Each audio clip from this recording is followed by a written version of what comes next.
Join us, won't you, for a podcast involving an ever-rotating cast of cinema lovers and haters who discuss both films great and from the deepest recesses of your dark and twisted mind.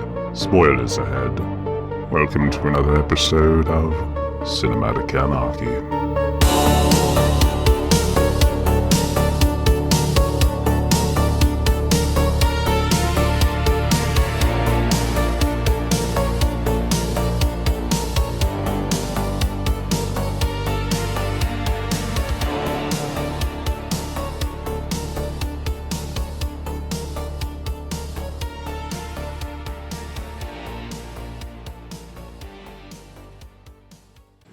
Welcome to another episode of Cinematic Anarchy. I am one of your hosts, Chris.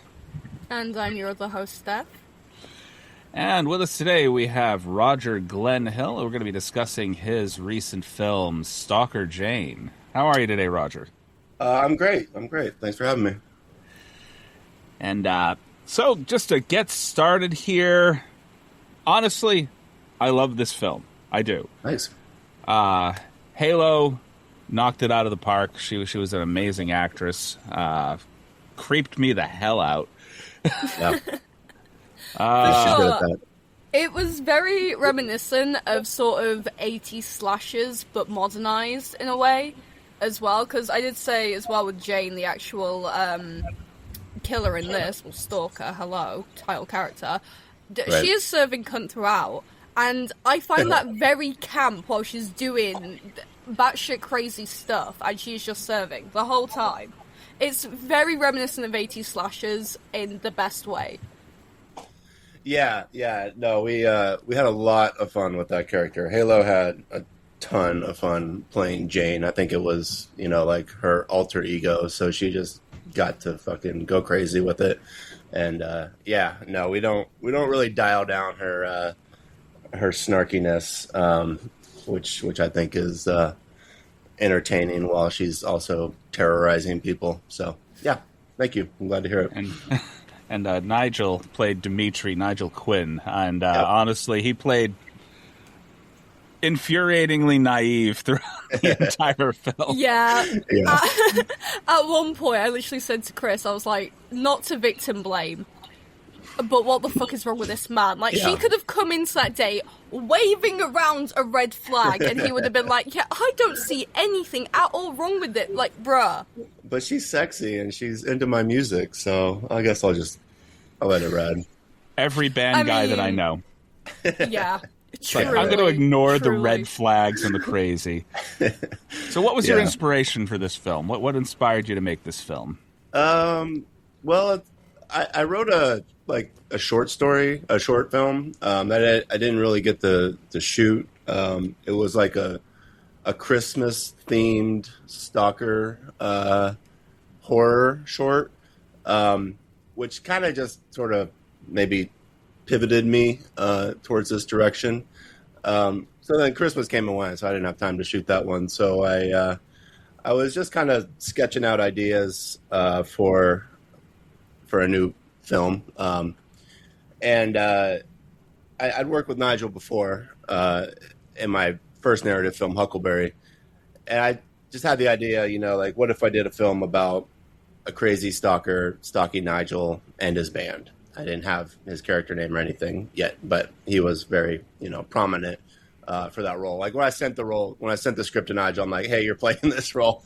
I wrote it for you. You have no choice. So he was a little creeped out, like I was stalking him, but that's okay. So I wrote like the first date scene between Dimitri and Jane, and I didn't really have an outline for the movie or anything. But then, I just got the characters talking, and then that scene kind of really served as like the sort of the foundation for the whole movie, because we introduce the two main characters. We introduce Jane's creepy edge, Nigel's self, ego driven self.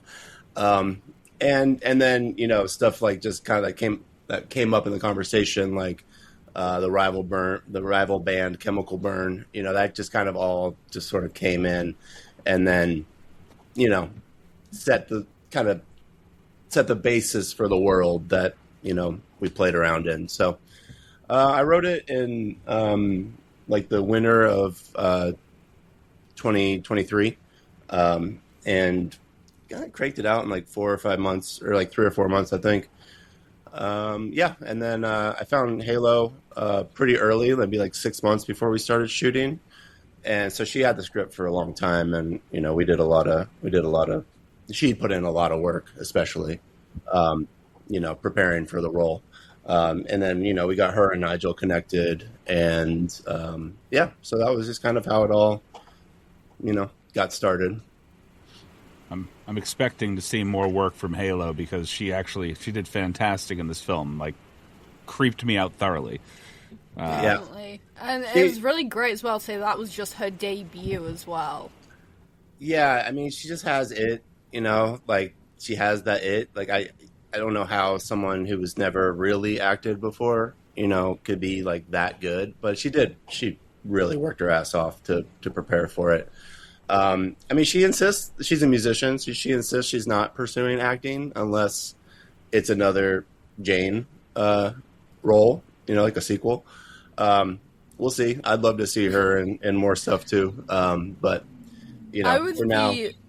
I'd be so intrigued to see a Jane Stalker 2, because at the end where she's seeing that band, but she's very heavily pregnant, I was like, okay, how is she going to continue this if she's got a baby on the way? Because she seemed very, very persistent to have a child. So how would have that played out in Jane Stalker 2? That would be a really interesting film to see. I'm working on it. I got the script in the works. I have a sequel and a prequel that I'm writing, actually. So the prequel would be more Jane's, origin story, because we don't really know anything about her. She's a very mysterious character in this. So I think it would lend itself well to a trilogy. Definitely. So those are in the works. Gee, can you tell we're just a little hooked by the film? Just a little? Good. It was Good. great. I mean, it was very reminiscent, I would say, of Obsession. And then also with the box at the end, Creep, as well, if you've seen that. At the end, where he reveals all of the recordings. It was the same thing, but with the photo box. Right. And then also the whole obsession of it all, the girl stalking the guy. Right. I feel like the Obsession guys might have stolen your idea a little bit. Like, it's a parallel thought, of course. When I saw Obsession and I saw that opening scene where it's like you think he's on the date with the one, and it's kind of that head-on back-to-back cut. It's like the same thing we did in Stalker Jane. So I was like, well, I guess it was a good idea, Yeah. I knew that we were going to be in for something special with Halo. The second that she reacted to him saying the word crazy over that initial conversation, that look on her face. Yeah. I mean, her face is so expressive, and, so it's like there's a lot of, like, nuance to it, but you really kind of, what she's thinking, even though Dimitri doesn't pick up on it. That was like my favorite scene. I love that. I love that scene. It's just dialogue, but it's a lot of fun. So I did. Oh, do you want to go ahead? No, yeah, it's fine. I was going to say, Dimitri, my gosh, this man, 0 survival skills. 0. Yeah, this whole time, just as we mentioned, that date was nothing but red flags. And then everyone, the new drummer, told him about, oh yeah, she was like crazy with this other guy. They're like, yeah, break up with her. And then is fine with her coming over, and then breaks up with her the next day. This man, I don't think I feel that bad for him, if I'm being honest. Like, well, if you're not like yelling at your screen, for Dimitri to like wake the fuck up, wake up, yeah. Yeah, you're not paying attention. But yeah, it was fun. Nigel did great. There were legitimate points in the film where I was rooting for Jane. Yeah. Especially that interaction that she had with Tanner halfway through the film. Yeah. Well, that's kind of the secret, is like she's like an anti-hero, like she's the hero of the story. She has her motivations for what she does. She's not just like a psychopath who goes around killing people. like she has a reason. Like she is a psychopath, but she has a reason for like what she does. It's not always like the first option to like start killing people, but you know, she'll get there pretty quickly if it's, you know, to advance the profile of her favorite band of the moment. So yeah, it was good. Like of the moment, that was a good way to put that. Yeah, Yeah, hence the box. Right. Yes. It seems like she's been doing that for a little while. I like the question he asked. The one smart question he asked the entire film. How old are you? Yeah. Well, I needed to sort of like for her to have enough history that, you know, she couldn't be like 23 or something like that, you know, necessarily, because I needed a gap from her previous encounter with Bill Blaze and stuff. So, yeah. So I do have to ask, are her tattoos legitimate or were they something you put on her Oh, for no, the troll? those are all Halo. Yep. Okay. That's all real. Yeah. Yeah, that- you know, it's the Bible verse. What was it, on her Chris? arm here. It was Hebrews, I think 6:19 was on her arm, and I had to look it up. It was talking about basically being an anchor in the storm, which actually really worked with the character. So having it as prominent as it was throughout the film. Yeah. Yeah, she's got some great tattoos. Yeah, they were cute. But as well as with the tattoos at the end when he's talking to the detective guy, and he's like, you don't have any photos of her, nothing like that. And it's like, mate, tattoos! She has very clearly tattoos. You've seen her naked. You can describe what tattoos she has. Well, I don't think Dimitri pays a lot of attention to, like, she has this tattoo. He's probably just like, oh, she's got a bunch of tattoos, you know. He's not very observant. No, he's not particularly observant. No, that's true. The lovable naivety of the character is what that was. Yeah. Is right. Like, I'm not paying so much attention. I have too much ego in the game right now, so I'm not paying attention fully to the person in front of me. Just her reaction to me is what I'm enjoying. Yeah, and she never answers like any questions. When he does ask her questions about herself, like she'll just deflect and put the spotlight back on Dimitri. So, you know, even the few times where he does try to like inquire about her and her life, it just gets flipped right back on him. So what was it like making a film like this on a shoestring budget? I saw you had about $100,000 to work with to get something like this done. And honestly, it's fairly impressive for a budget that low. Truly, yeah. Thanks. Yeah, no, it was, I think, like, total dollars spent about 110, 115, something like that. And that's every stage, you know, pre-production, production, post-production. I served as the writer, director, and editor of the film, and like honestly, like the producer as well. So I didn't pay myself, so you know there's a big chunk of savings right there. And you know, you just kind of like work with what you have. So you know, I didn't have the full budget available to me when we started shooting.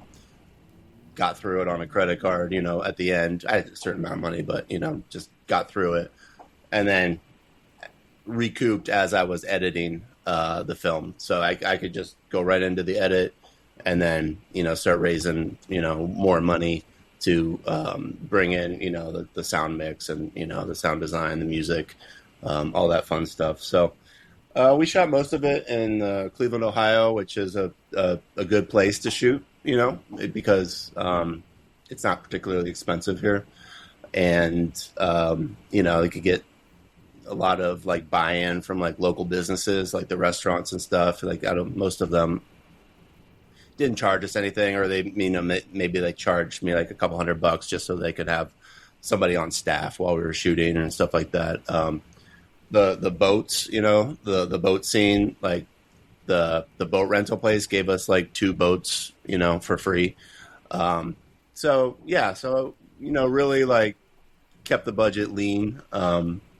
But, you know, everyone got paid, everyone got fed, you know, so it wasn't like, you know, I was completely like, you know, just squeezing every like drop of juice out of it. But yeah, we had a blast, you know, pretty small-ish crew, but not like a tiny guerrilla crew or anything like that. in all honesty, in indie filmmaking, if you're not wearing like 4 or 5 hats at once, this is not an indie film, because the whole budget is on credit cards, crowdfunding, or some kind of fund out of nowhere.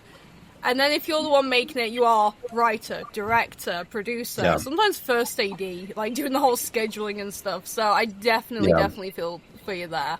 It is unfortunately the curse of indie filmmaking.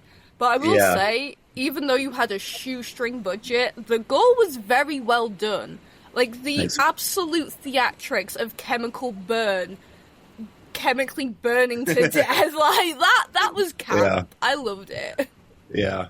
That was by far the hardest sequence. I mean, I think it's pretty obvious why it was the hardest sequence. So that was one full crew day.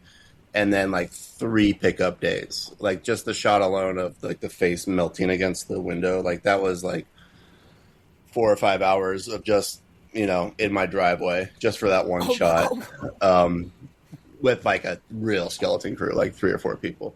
But, yeah, we had to go back and reshoot. Or just, we had to do some reshoots to really fill out that scene. But it worked. I'm kind of glad we didn't get it all in the one day that I had allotted for it.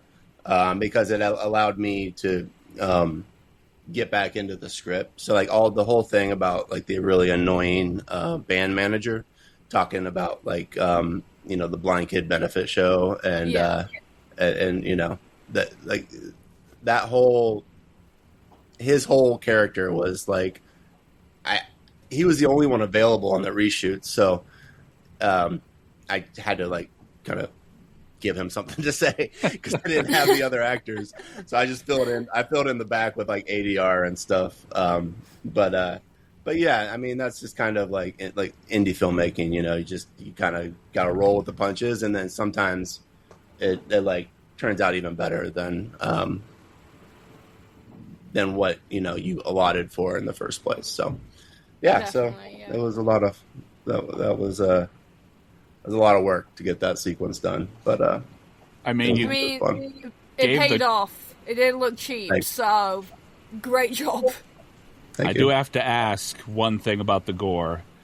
Sure. Was that a cutaway shower? Like, did you have it set up so that I guess it's the character the guy that played Hampton, Sean? Was that his actual head, or did you get something hyper realistic made of his head?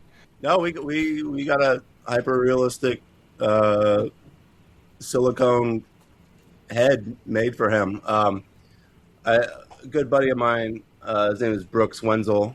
He's he does a lot of things. He does like rigging for big concerts and stuff like that. He's been on tour with like Bjork and Teddy Swims and stuff, but he's also like a really talented artist.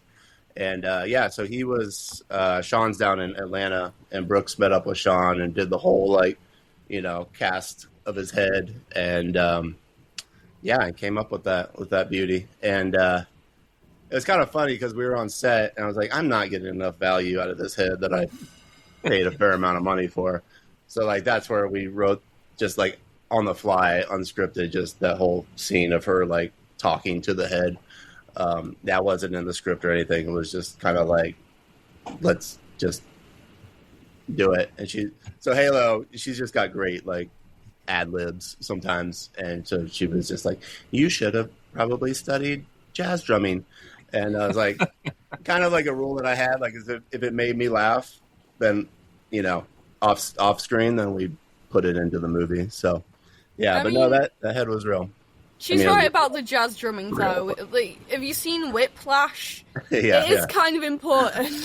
Yeah, for sure. And I was just wondering. I mean, she's right about a lot of things. Yeah. You've seen a lot of movies that'll like save budgets on. Okay, we're just going to cut away this little piece here, and you just lay underneath with your head sitting on the shelf. And oh, right. Yeah. Yeah. No, we got the most for that. $500 that I spent on that. Yeah. Although thanks. we misplaced the fucking thing. Like it's gone in the world somewhere. I don't know where it is. So I think it's gonna like turn up on Storage Wars someday. They're gonna like find it, like empty out a storage locker and find that head, and so I don't know. That's gonna be a very bizarre find for someone one day. Yeah. I think that'd be hilarious if that is what happens with it. Speaking of guys who obviously have to get miscredited quite a bit, I spent a little bit of the movie looking for Gordon Ramsay in the film until I realized that was D Weasel.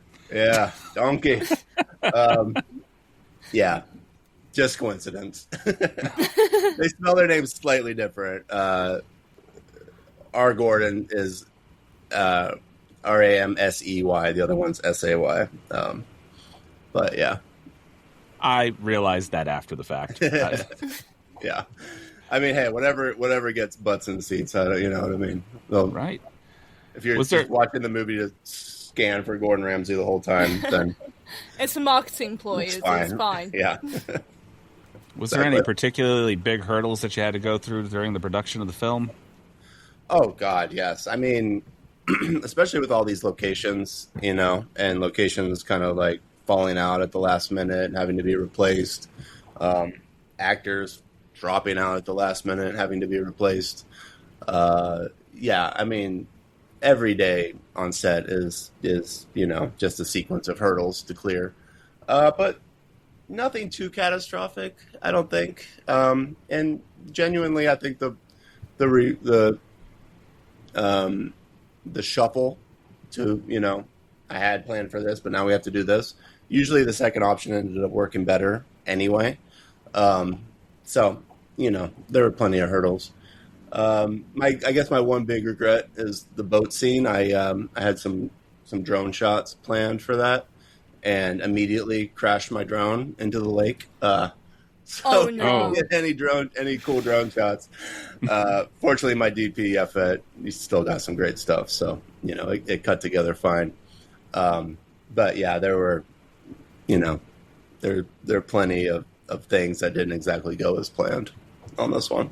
Barely anything ever goes to plan on filming. I know from myself, from experience, it will never go to plan. There's always going to be something that happens. I mean, I've had it before where we were shooting a student film and the lead actor cancelled 5 minutes after call time. Wow. Yeah. So yes. there's some of that. Yeah, the Roger Connors, who plays the guy, the drifter kind of guy who's going to LA, who like takes the phone with him. He was a last minute replacement. He crushed it. He did amazing. The boathouse guy, the boat rental guy, he was a last minute replacement. He did amazing. Yeah, some of the locations were very, you know, last minute. That train station, for example, like, oh my God, it was such a nightmare to like try to like go the proper channels to like get something like that. So eventually we're just like, let's just go to the metro and shoot this shit, and if they tell us to leave, we'll leave. But it all plays. So yeah, I mean, well done for being able to get actors and locations on the fly, because those are like two of the hardest things to get as it is. Yeah. So well done. If I were smarter, I would write a film with like 1 or 2 locations, but I keep writing these movies with like 20 plus locations and scrambling to get them done, but you know, that's okay. So did you let your actors do like a little ad-libbing during the film? Yes and no. So yes, the short answer is yes. A lot of the dialogue is as it was scripted, but there is a fair amount of stuff where it's totally off the cuff. So, like, for example, the first date scene, all the stuff in the restaurant, that's pretty much in the script. You know, maybe a couple words flipped around here or there, no big deal. But then in the bar later, it's maybe half of that was scripted, and then the rest of it was like, I was just like, okay, you two are on a date. Talk like you're on a date. And so there's a lot of stuff in there that's, you know, totally off the cuff. Like I mentioned before, her talking to the head, that's completely off the cuff. Yeah, so there's a fair amount, especially with Halo, that's ad-libbed or, you know, completely unscripted, and we just kind of like rolled with it. Yeah. Halo, there's nothing that says you can't be a musician and an actress at the same time. That's right. A lot to juggle, right. but you're good. That's right. She's amazing. Sorry.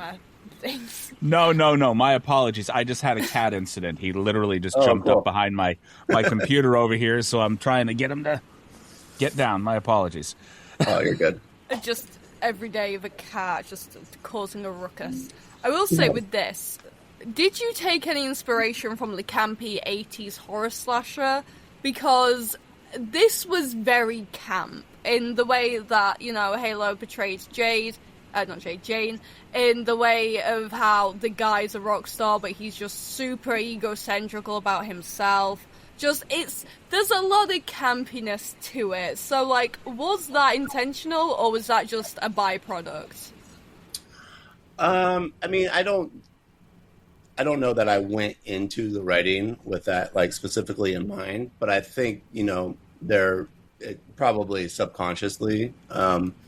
I think, like, a movie like, I mentioned a movie, Serial Mom, you know? I think that's sort of, like, very similar in tone to Stalker Jane.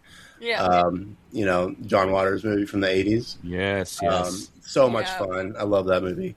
I know Halo watched Jennifer's Body, like, probably 100 times preparing for this role. I avoided the movie just because sometimes I avoid movies that I don't want to sort of, like, bleed too much into my writing until I kind of am done. Like, I've seen it since, but I sort of avoided it. But I was like, go ahead, go nuts. So she really, really drew a lot from that one. And so I think, subconsciously, probably, those are. Now that you say it, I can definitely see how Jane's character was influenced by Jennifer and Jennifer's Body, with the man killings and stalking and everything. So. Yeah, and just the complete lack of, like, giving a fuck about, like, the people that she kills, or even, like, kind of just, like, making jokes about it. I mean, with both Jennifer's Body and Jane the Stalker, you do kind of have to suspend reality in some parts, because, oh my god, how did she not get caught sooner? Because she was not very clever about her killings. But also the same thing happens in Jennifer's Body. She's a little messy, for sure. I'm going to address a little bit of that in the prequel, I think, to give a little more explanation as to why she's kind of so, freewheeling with her, you know, things like fingerprints, bloody fingerprints on a garage door and what have you. Yeah, I saw that. But it is a hearty amount of suspension of disbelief is helpful. I also don't have a huge amount of respect for police, so I don't typically cast them as, like, I don't write police like as, like, these great crime solvers in my films. Yeah, you're in the right place for that. So reality. Yeah. Right. So no offense to, I don't really give a shit. So that's just kind of like the world that I operate in, you know? But we may or may not find them. There may or may not have been fingerprints, you know? Yeah, right. Yeah. I mean, they did figure it out. I mean, they did show up at the Battle of the Bands, but she had dipped out by then, so. I was going to say that she kind of felt a little bit like Ryan Reynolds from Voices as well, constantly talking back and forth with the head. Yeah, and it's also like, you know, the people she kills are maybe with the exception of her first kill, like Valerie kind of got a raw deal, but like all the guys she kills are like pretty obnoxious, and like so you do sort of like enjoy like seeing them, you know. I think my favorite scene is when she shoots Tanner in the truck. Obviously, there are spoilers in this. Yes, we are a spoilers podcast. So if you're watching this podcast, it's been out long enough. Like, you should just watch the movie. But yeah, the whole bit with like the window rolling up, like that wasn't. I don't think that was in the script, but it was just like so funny on the day as just a way to like cut that tension with him just like slowly winding up the window. Like, come on, put a little effort into it, man. Yeah, I was just like, why does he wind up the window and not just driving away? That's a fair question, but you know, I think it's like you're in a panic situation. Your brain isn't really like functioning on all levels. Wind up the window real quick. Yeah, but it's just so funny when, you know, it's just like you build up all that tension and then you're just like. Right, the antique glass may slow down the bullet a little bit. Maybe. Yeah. And then like the whole like him falling on the notepad that says terribly late equals terribly lame. Like that wasn't in the script. That's just something that Tim like legitimately sketched in his book. I'm just like, oh yeah, we're definitely going to use that. And that yeah. That also kind of lends to the fact that the cops in the film were really not all that bright. Yeah. Because everything she did technically would have been to legitimately frame Nigel for everything. Yeah, truly. I legitimately never even thought about that. But that's where we thought it was going, because like his girlfriend, his bandmate, the guy who he kind of had beef with, like it could all come back to him. Yeah, no, I mean you're right. Other than and plus he was dating the girl who gets killed in the opening sequence too. So. And she handed him the chemical burn pick from the car, like at the very end. Yeah, just after she murdered chemically burn. Yeah, well, I've never even considered that, but you're 100% correct. I like I said, I don't think through the like investigative side of this. I'm much more focused on the. I like that it didn't go that way. Yeah. I do have a question though about Jane. This could spoil your prequel/sequel, so feel free to not answer if so. But is she batshit, or is she just possessed? Because there are points where it kind of seems like she snaps a little bit, and I was like, is this a possession type thing, like obsession, or is she just insane? Because it really could have been either or. Especially if she watched Jennifer's body to prepare for the role, because Jennifer was also a victim in that. She was possessed. So which was it? Unless it's spoilers. Batshit. Yeah. Right. Yeah. No, she's not possessed. I could kind of like see where that influence is coming. But no, she's not. She's not demonically possessed. She's just a little cray. Cray. A little. Enough. Just a little. Yeah, only a little bit. Smidge. I'm a bit unhinged. She's a psycho. Yeah. Yeah, I mean, I definitely ended up liking Jane a lot by the end of the film, which is, I'm guessing, kind of what you were going for. Yeah. Yeah, it is. I mean, it's her story, Nigel, Dimitri is the love interest. Velvet is sort of like the voice of reason, kind of the heart of the film, connecting it back to like, oh, my friend actually was murdered and I should like give a fuck about that. And then Weasel is kind of like the grizzled old rock star who, has been around the block a million times. So each character is kind of like its own trope a bit. But I think Jane is definitely the hero of the movie in a disturbing way. That's actually, I think, why I liked the film as much as I did, because Jane could have very easily been just some mindless, unhinged psychopath throughout the entire film, and there were elements where I contrasting her against a lot of the kind of either naive or douchey guys throughout the film that made her feel more sympathetic as a character. Yeah, definitely. Yeah, I mean, to be fair, most of the characters were quite insufferable, apart from Velvet, because she was the only one who really made any sense. The rest of them, it was kind of like, wow, I don't feel bad. It's almost like Jane was the protagonist, and everyone else was the antagonist in a way. So I even said with Dimitri, like, near the beginning on the date thing, I was like, wow, I can't wait for this man to get killed, because he is so full of himself. Yeah. Yeah, I mean, I think... he's so cute, though, so it's kind of like, you can't really want Dimitri to die. I don't think I was rooting for Dimitri to die. I was kind of expecting it after the whole setup of the guy, the last guy that she dated, when Weasel was talking about from the other band that he had basically killed himself. I was waiting for it.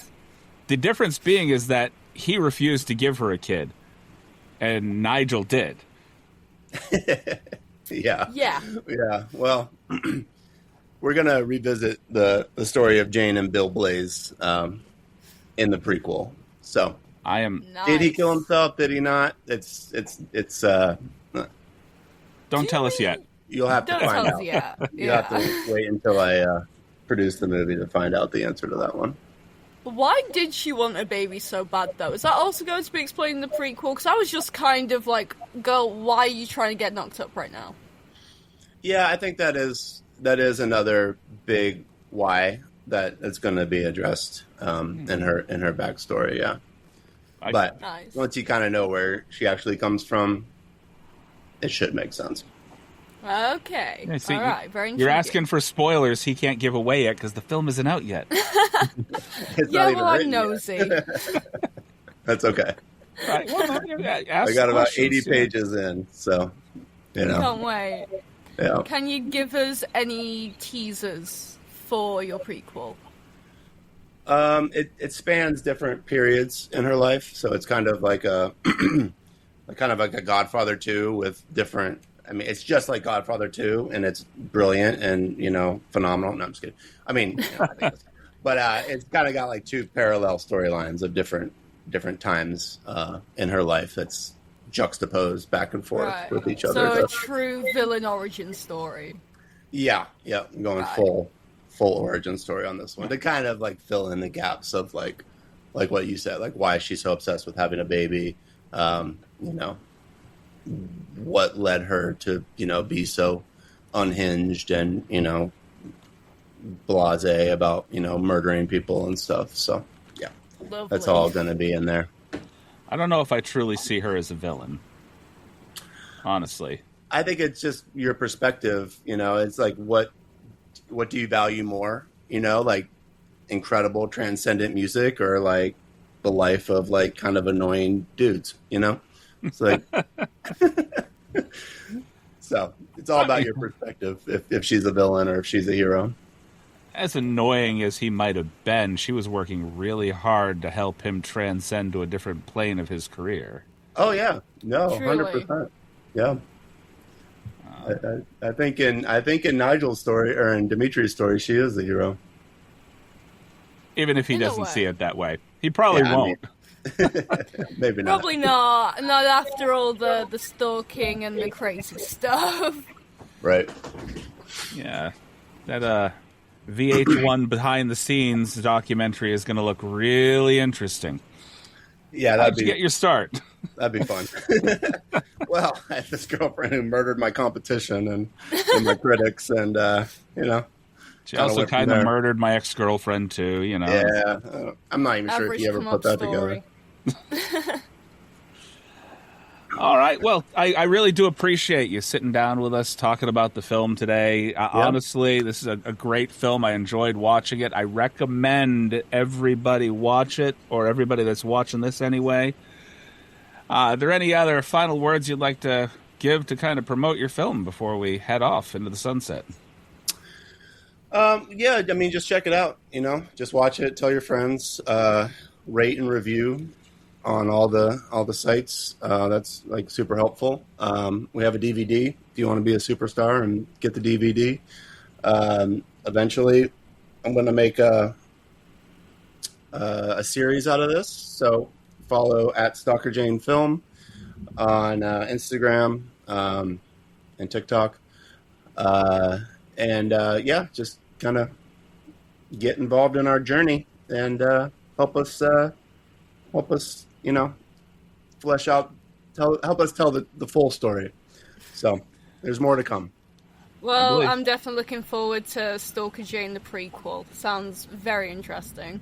Great. I believe this is available on Tubi, if I'm not mistaken, but are there any other sites it's available or up on outside of... Yeah, and you know, I definitely recommend people rent or buy it on Amazon or Google Play, because the commercials are just, well, I hate watching a movie like this with commercials. It's a fun movie to like just get your friends together and, you know, get some popcorn and, you know, have fun yelling at the screen with Jane and her antics. So yeah, so Google Play, Amazon. It's on Cranked Up TV. If you subscribe to Cranked Up TV, you can also watch it there without commercials. Yeah, and then, you know, you can order the DVD off Amazon, I guess. I will be doing that because I love physical media. So Awesome. Me too. We are having big fans of physical media copy here. of it.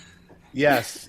I think we're in a new, hopefully entering another golden age of physical media. I think people are tired of everything that comes with digital ownership that you don't actually own, right? If they can just the purge it from your PlayStation library. fans, we got a lot to say about that right now if you know anything about it. So get yourself a DVD before Jeff Bezos decides that, it's not available anymore on Amazon.